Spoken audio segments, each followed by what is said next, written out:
یک دو سه یک دو سه. میخوام توی این ویدیو درباره کتاب مقدمه‌ای بر اکولوژی رفتار کربز و دیویس صحبت بکنم. یک کتاب رفتارشناسی دانشگاهیه، اما مخاطبش فقط افراد دانشگاهی نیستن، یعنی از رشته‌های مختلف و حتی دانش آموزا، اونایی که خیلی علاقه دارن میتونن این کتاب رو بخونن با یه سری شروط. توی این ویدیو قراره این کتاب رو بررسی کنم، بگم به درد کیا میخوره، بگم به درد کیا نمیخوره، جایگزینش برای کسایی که به دردشون نمیخوره رو معرفی کنم و همینطور نکات مثبتش رو بگم و نکات منفیش رو بگم.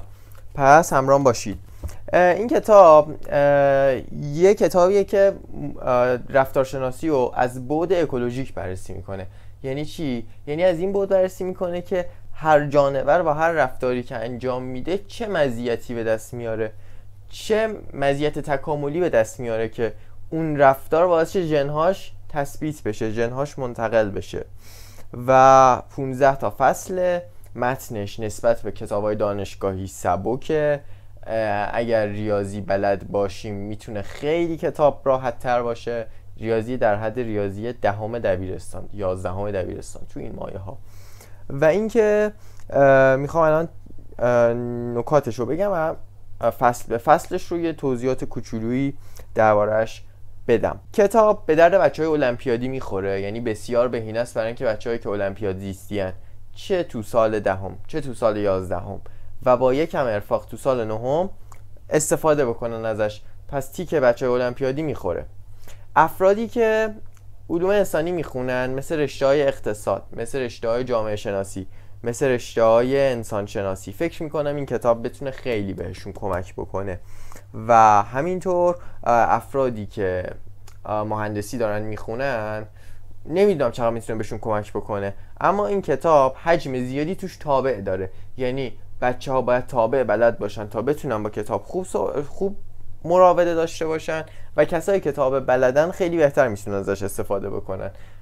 اگر رشته مثلا مهندس هستین، میخواین یه ایده ای از مدل سازی بگیرین، این میتونه به دردتون بخوره. اما اگر مهندس هستین و اصلا علاقه به رفتارشناسی ندارین، خب این کتاب به هیچ دردتون نمیخوره. این کتاب یکی از منابعش که آخرش ذکر شده و یه کتابی که خیلی ازش الهام گرفته شده تو نگارش این کتاب، ژن خودخواه داوکینزه. ژن خودخواه کتاب فوق‌العاده است، اما بحث اینه که اصلا کتاب مرجع دانشگاهی نیستش. یه کتاب عمومی و یه کتابیه که هر آدمی میتونه بخونه، هر کسی که سواد داره و بگم 7 کلاس 8 کلاس مدرسه رفته میتونه اینو بخونه. یه دانش آموز کلاس 8 میتونه بخونه، یه آدمی که تحصیلات دانشگاهی نداره میتونه بخونه. اما این کتاب اونطوری نیستش. اگر شما آدمی هستین که دانشگاه زیست شناسی نخوندین، یعنی دانشگاه یه رشته دیگه ای خوندین و فقط کنجکاوید که بیاید ببینید رفتارشناسی چی داره، علاوه بر اینکه این ویدیو رو تا آخرش ببینید، چون احتمالاً میگم رفتارشناسی داخلش چی داره، کتاب ژن خودخواه حتما بخونید. کتاب ژن خودخواه مثل رمان میمونه، نرمه، راحته، داستانگونه است، در عین حال فوق‌العاده علمیه. و بعدش میتونید وارد این کتاب بشید. این کتاب مقدمه‌ای که مترجم براش نوشته، یه مقدمه خیلی رادیکال و خیلی ضد انسانگرایان است. یعنی به شدت انسان رو یک موجود زیستی و فیزیولوژیک میپنداره و جالبه مترجمش با اینکه فارسی و با اینکه توی ایرانه، به شدت ایده های رادیکالی رو توش در این باره گفته که البته ما اگر بخوایم از بعد علمی بررسی بکنیم، خب واقعا این ایده های رادیکال وجود داره. یعنی ما قرار انسان رو صرفا به عنوان یک موجود فیزیولوژیک و به عنوان یک موجودی که خیلی زیستی تر هستش، یعنی یه موجود مادی قرار بررسی بکنیم. توی مقدمه به این شکل این رو بیان میکنه و بعدش هم مقدمه ای هستش که خود نویسنده ها براش نوشتن که یه توضیح درباره هر فصلی میده. من میخوام یه بخش کوچیکیشو براتون بخونم. میگه ما این مطلب را تحت عنوان بومشناسی رفتار یا بیهیویرال اکولوژی مطرح میکنیم، زیرا شیوه تاثیر رفتار بر ارزش بقا و تولید مثل وابسته به بومشناسی است. یعنی میگه از اون جایی که ما منابع رو توی بومشناسی و اکولوژی داریم بررسی میکنیم، ما میخوایم رفتارم طی همون بستر بررسی بکنیم. فصل 1 مقدمه گفته از اینکه در کل میخواد چی بگه. اسمش از سوالاتی پیرامون رفتار و خیلی مثال میزنه از رفتار تولید مثلی شیرها و هی با مثال زدن تلاش میکنه که توضیح بده که چی میخواد بگه. کتاب کلا مثال محوره، یعنی همش با مثال توضیح داده، خیلی کمتر از خودش چیزی گفته. با مثال ها استدلال میکنه و میاد جلو. توی فصل 2 درباره فرضیه ها صحبت میکنه، درباره روش تحقیق صحبت میکنه، درباره روش تولید کردن یه آزمایش رفتارشناسی صحبت میکنه، درباره متغیرها صحبت میکنه، اینکه چطور میشه متغیرها رو ثابت نگه داشت و اینا. و همونجوری که گفتم توی فصلهاش پر از نمودار و جدول و تابع. فصل 3 درباره بهینگی داره صحبت میکنه. این فصل میتونه خیلی جذاب باشه برای بچه‌هایی که دارن رشته‌های اقتصاد میخونن. اگر اقتصاد میخونید، من به نظرم خیلی براتون جالب میشه که فقط فصل 3 این کتاب رو بخونید. خیلی احتمالاً نکات مشترکی داره و میشه خیلی از مدل هایی که تو اقتصاد کلان و اقتصاد خرد شماها میخونید رو تو این کتاب پیدا کردش. فصل 4 درباره رقابت تسلیحاتی صحبت میکنه. ما میگیم فضاپیمای آپولو یا مجموعه پروژه های آپولو انجام شد چون اینکه آمریکا و شوروی تو رقابت بودن و میگیم خیلی از تکنولوژی‌هایی که ما الان داریم ازش استفاده میکنیم اون زمان توسعه پیدا کردش. این داستان این که دو گروه که دارن میجنگن برای بهتر جنگیدن هی خودشون رو توسعه بدن از انسان‌ها شروع نشده. این از ساده ترین شکل‌های حیات شروع شده. شکار و شکارچی، یعنی تو شکار و شکارچی هم این داستان پیش اومده. یعنی هی شکارچی تلاش میکنه بهتر شکار کنه، شکار تلاش میکنه بهتر شکار نشه و این زد و خورد باعث میشه که هی نوآوری‌های بیشتری ما تو سیستم‌های زیستی ببینیم، همونطوری که باعث میشه نوآوری‌های بیشتری توی صنعت ببینیم، تو خود انسان‌ها. این فصل هم به نظرم برای کسایی که علوم انسانی میخونن میتونه جالب باشه. فصل 4 کتاب اکولوژی رفتار. فصل 5 درباره رقابت بر سر منابع محدوده و به توابع بهینگی خیلی شبیه. یعنی ما یه سری اکسترموم داریم که میگیم آقا تو فعالیت رو تا اینجا انجام بدی خوبه، قبلش کمه، بعدش زیاده. این نوع تابع ها، این نوع روابط رو ما خیلی توی این فصل 5 داریم. فصل 6 درباره زندگی گروهیه، درباره مزیت‌های اینه که چرا من باید تو خونه واسه نفر دیگه زندگی کنم، چرا من نرم تنها زندگی کنم، یا چرا بعضی از موجودات تنها زندگی میکنن. بازم منابع، یعنی به استراتژی منابع میپردازه، به سود و زیان ها میپردازه و به این سوال جواب میده یا مثال براش میزنه. فصل 7 درباره یه سری جنگ داخل گونه هاست، یه ذره فصل اکشن داریه و این فصل فکر کنم بیشتر همون به درد دانشجوی زیست‌شناسی و رفتارشناسی بخوره و علاقه‌منداش. فصل 8 درباره تضاد و انتخاب جنسی و رقابت جنسیه.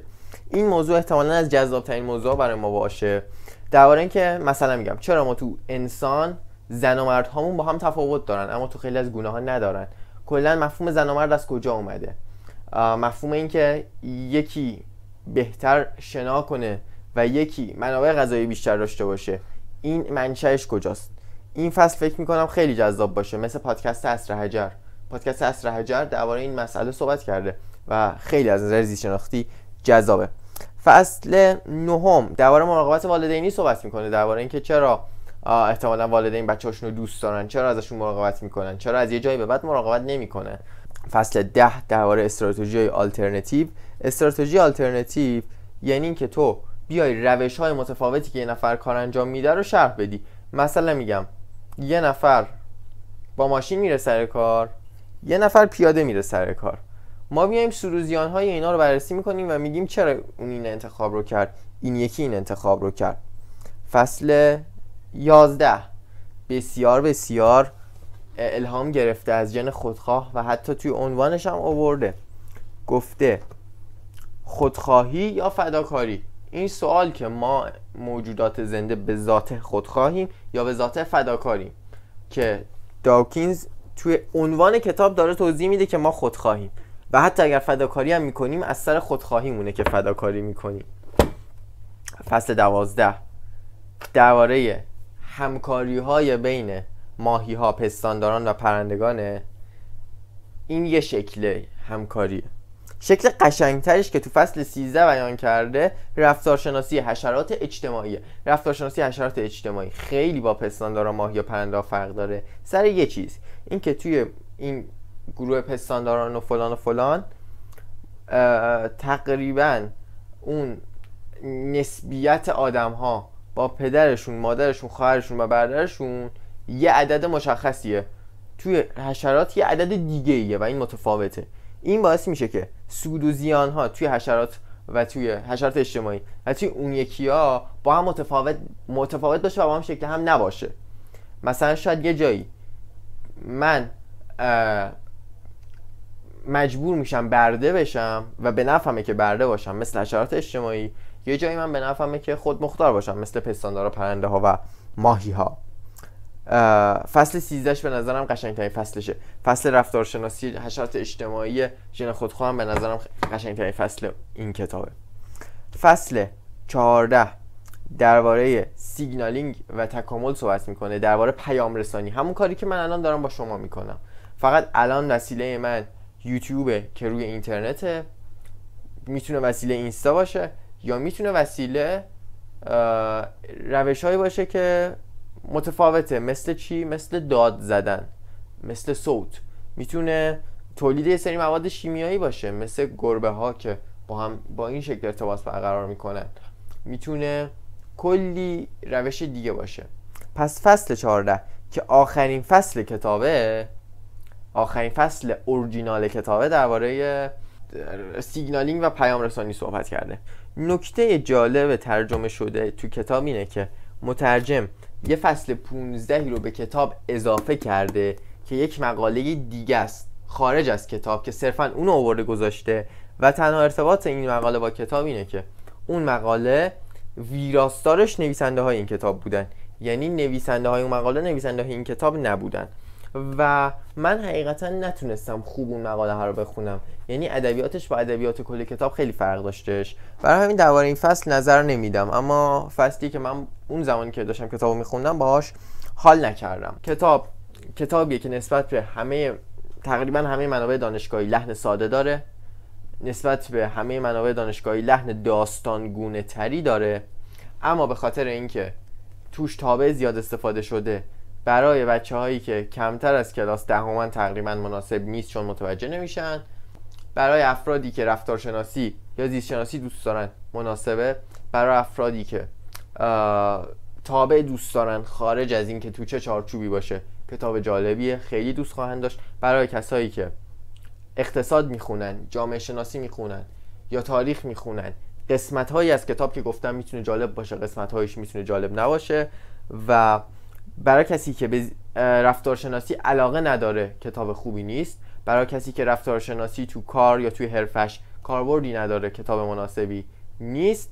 و بزرگترین ایراد کتابم اینه که آدم نمیفهمه که کجای کتابه، یعنی من وقتی وسط کتابم به لحاظ محتوایی نمیفهمم الان وسط کتابم، اگه یه سوالی یادم بیاد نمیتونم تو ذهنم بگم خب این کجای کتاب بود.